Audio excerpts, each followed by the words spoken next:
Hi, ഇന്നൊരു സേമിയ കൊണ്ട് ഉപ്പുമാവായാലോ? എപ്പോഴും പായസമല്ലേ വെച്ച് കുടിക്കുന്നത്. അപ്പം ഞാൻ വിചാരിച്ച് ഇന്നൊരു ഉപ്പുമാവ് ഉണ്ടാക്കാം. അതിന് വേണ്ടുന്ന സാധനങ്ങൾ: ക്യാപ്സിക്കം, ക്യാരറ്റ്, പച്ചമുളക്, മല്ലിയില, കറിവേപ്പില, ഉള്ളി. ഞാൻ വറുത്ത സേമിയയാണേ വാങ്ങിച്ചത്, അതുകൊണ്ട് വറുക്കേണ്ട ആവശ്യമില്ല. അപ്പോൾ നമുക്കൊന്ന് തുടങ്ങിയാലോ? ഇതൊക്കെ ഞാൻ ചെറുതായി ഒന്ന് കട്ട് ചെയ്ത് മാറ്റി വെച്ചിട്ടുണ്ട്. അപ്പോൾ ഒരു പാത്രം അടുപ്പത്ത് വെച്ച് അതിലേക്ക് നെയ്യൊഴിച്ച് കടുകും ഉള്ളിയും പച്ചമുളകും ക്യാരറ്റ് കറിവേപ്പില ഇതൊക്കെ ഒന്ന് മൂപ്പിച്ചെടുക്കുക. ഇതിൻ്റെ പച്ചമണം മാറുന്നത് വരെ ഒന്ന് മൂപ്പിച്ചെടുക്കുക. പിന്നെ അത്യാവശ്യത്തിനുള്ള വെള്ളവും കൂടി ചേർത്ത് അതിലേക്ക് ആവശ്യത്തിനുള്ള ഉപ്പും കൂടി ചേർത്ത് ഒന്ന് തിളപ്പിക്കുക. ഈ വെള്ളം നല്ലവണ്ണം തിളച്ചതിന് ശേഷം ഇതിലേക്ക് നമുക്ക് സേമിയ ഇട്ട് കൊടുത്തിട്ട് ഒന്ന് ഇളക്കിയെടുക്കാം. അപ്പം ആ വെള്ളം വറ്റുമ്പോഴത്തേക്ക് സേമിയ ഏകദേശം വെന്ത് കഴിഞ്ഞിട്ടുണ്ട്.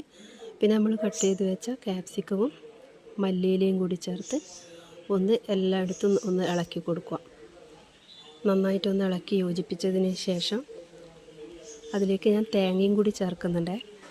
തേങ്ങ ചേർത്ത് കഴിഞ്ഞിട്ടാകുമ്പോൾ ആ തേങ്ങയുടെ ടേസ്റ്റ് ഒന്ന് വേറെ തന്നെയാണ്.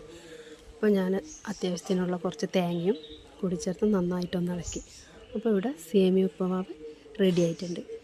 ഈ വീഡിയോ ഇഷ്ടമായിട്ടുണ്ടെങ്കിൽ ലൈക്ക് ചെയ്യുക, ഷെയർ ചെയ്യുക, സബ്സ്ക്രൈബ് ചെയ്യുക. ഒന്ന് ട്രൈ ചെയ്ത് നോക്കണേ. Thank you.